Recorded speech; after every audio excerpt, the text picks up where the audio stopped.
Okay, so I'm trying this now. Wait, I hope that you hear me. I didn't have the time to check if it's working properly or not. So let's see how it goes. I'm going to drink a sip of water. Prost. Okay, and please, someone who shows up like Anna, please let me know if you hear me. If you hear me okay, or if you hear me with a noise or something.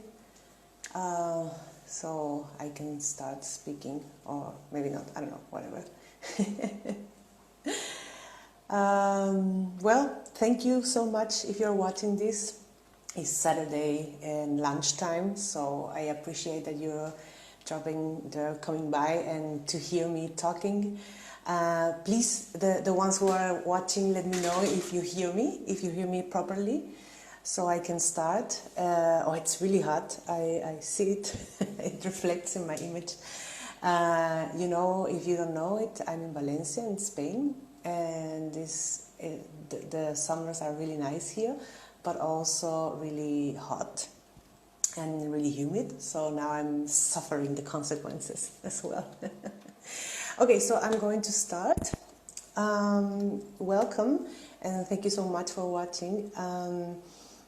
I wanted to do this live because I was asked, I think 3 days ago, the question, what is an expat? And I realized, okay, I'm talking from over a year now. I'm talking online in different social media about expats, expat women. That's my group, my niche. The clients that I have are expat women. But I take it for granted. I assume that a lot of people know what an expat is. And this person, he is from the United Kingdom, and he didn't understand the word expat. He didn't know what I meant. So I think it's a very good opportunity to explain what I mean by expat. But also, I wanted to check, what does that mean to you? What do you feel? What do you feel identified with the word expat? What do you think the word expat means? What do you think, or if you don't feel identified with expat, which word suits you better? Immigrant, digital nomad, location independent, global citizen, etc., etc. There are lots of words referring to people living abroad. And I wanted to share with you today in this live what the discussion that I had in LinkedIn. I posted the same question and I had an overwhelming amount of responses. And I realized everybody thinks differently. So I got, for example, I'm going to read it because it's more proper that I read it. Someone wrote, for example, an expat to me is someone who lives in another country but without the intention of integrating. They come and go as they please, often with their main home somewhere else.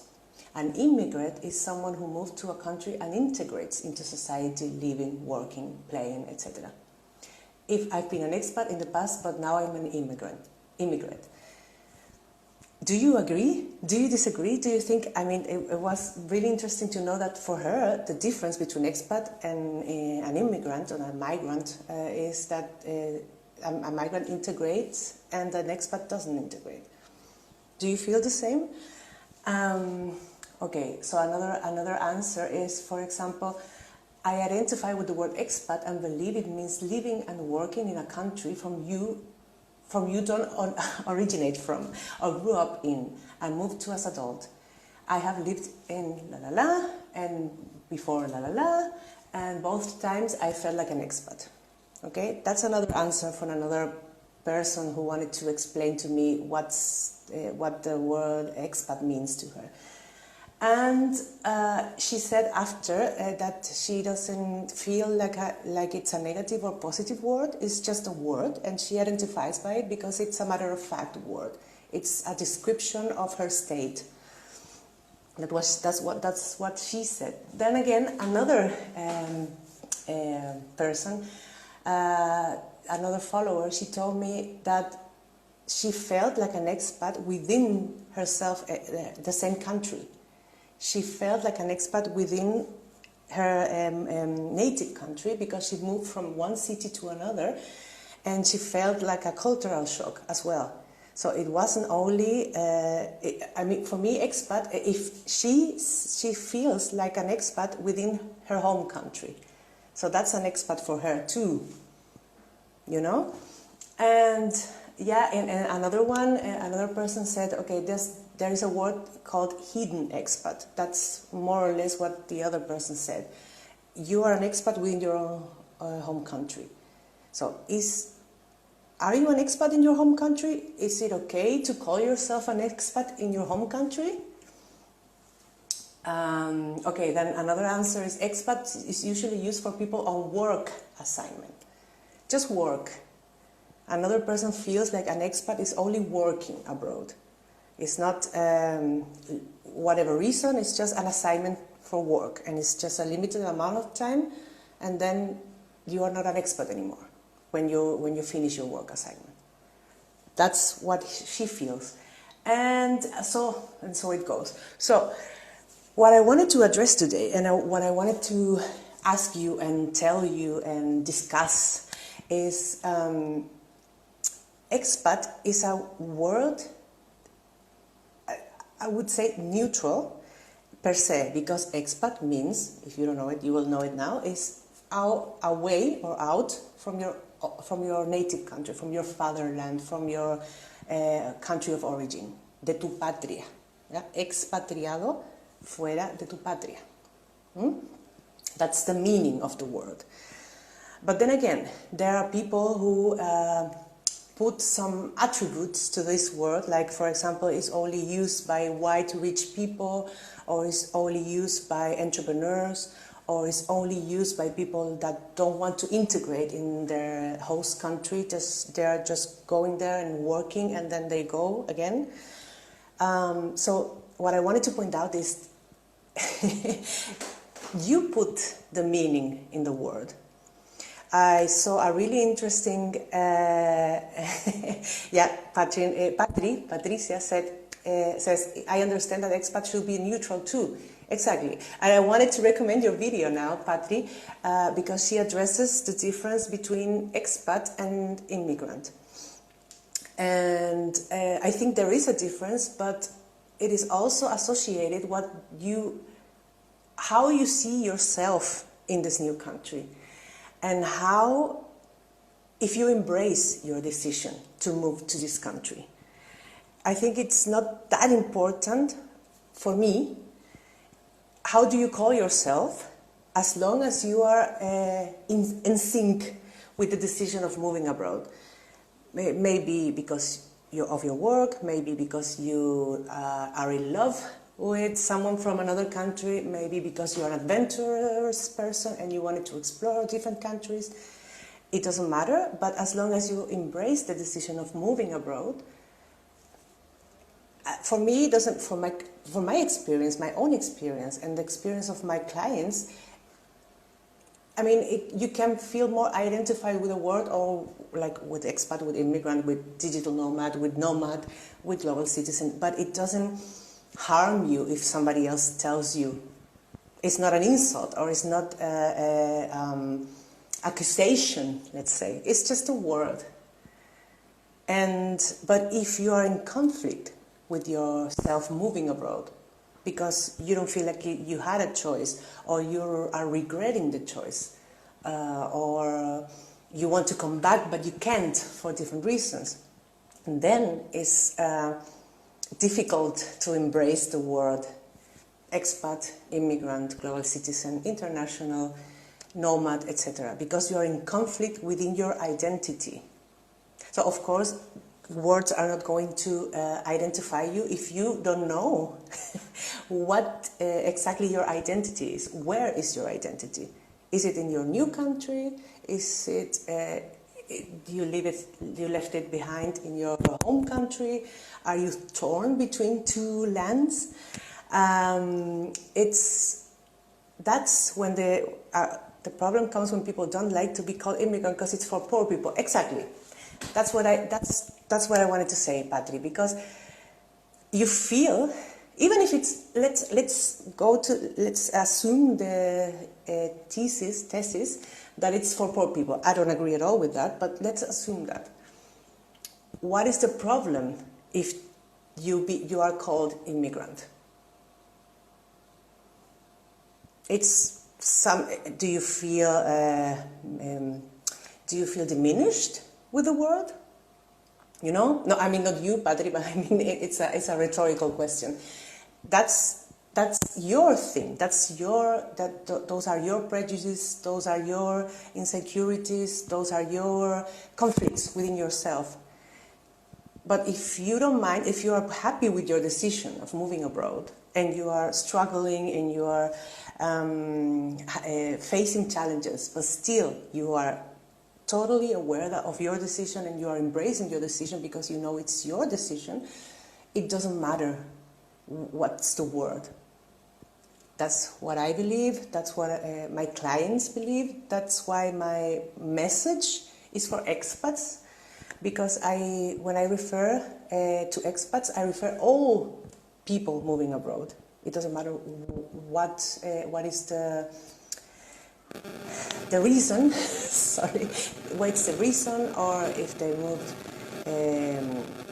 by choice, or I mean, you always move by choice, but if you moved because you really wanted to, or because your partner wanted to, and you tagged along, it doesn't matter as long as you're aware and you embrace this decision as your decision. Okay, so I think it's a very interesting discussion. I don't think that it's very interesting when only me speak about it, only I speak about it. But I think it's necessary to start talking about it, and putting these words into a fight. What are you? Are you an expat? Are you an immigrant? Are you a nomad? I think it's maybe necessary to see where are you now in your international life? Are you conscious of your decision? Do you want to be abroad? Do you want to integrate? Do you want to just live in your bubble? That's perfectly fine. But if you want to live in your bubble, then integration is not an issue for you. And maybe you are not an expat anymore, or you're not an immigrant anymore, but you're an expat. But then again, I'm rambling right now. Then again, if you feel like expat is to refer only to poor people, and you have problems with it, why do you have problems with it? Those are your insecurities? Did you left something behind that makes you feel conscious about the word immigrant? You know? Yeah, that's what I wanted to say today. I wanted to put the subject on the table.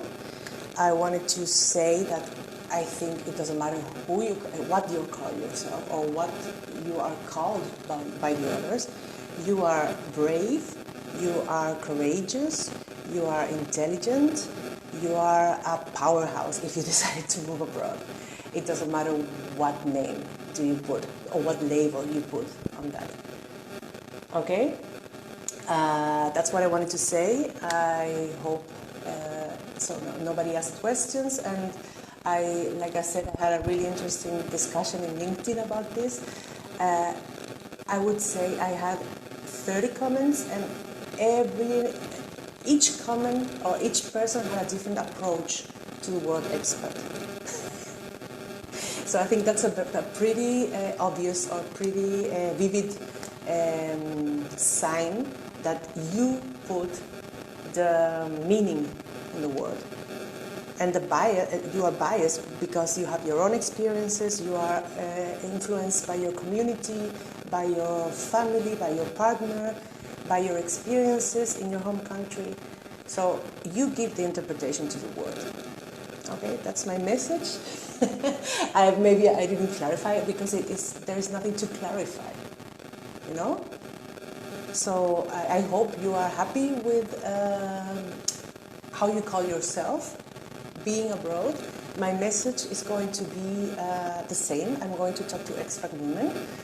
because, like I said before, when I mean expat, I mean women living abroad and having a project abroad. It doesn't matter 2 months, 6 months, 2 years, 3 years, indefinite. It doesn't matter as long as you're happy with your choice, or not, or even if you're not happy with your choice. What I offer, what I try to explain in my message is, if you're not happy, I can help you. Not to be happy, because it's more complicated than that, but to be aware of your decision, to embrace your choice, and from then you are able to decide what's best for you, and to start to live the life, the expat life you want to live, the expat life, the nomad life, the migrant life. It doesn't matter what you call it. Okay? Okay, so that's it. I leave you to your Saturday. Enjoy your weekend. And I'm going to be more present on video now, because I think it's easier and quicker for me to explain things, although I tend to rumble, sorry about that, or to mumble, rumble. And I mix sometimes the languages in my head, but it's okay. So if you have questions about this, or if you want to say something about this, please comment. Please open the debate. It's very important that we speak about this. And like I said, everybody has an opinion about the word expat, and the meaning that you give the word is what's important, not what the others say, but what you mean, what you believe, and what you want for your life. Okay, so that's it. I see you very soon, and thank you for dropping by, for stopping by. See you soon. Bye bye.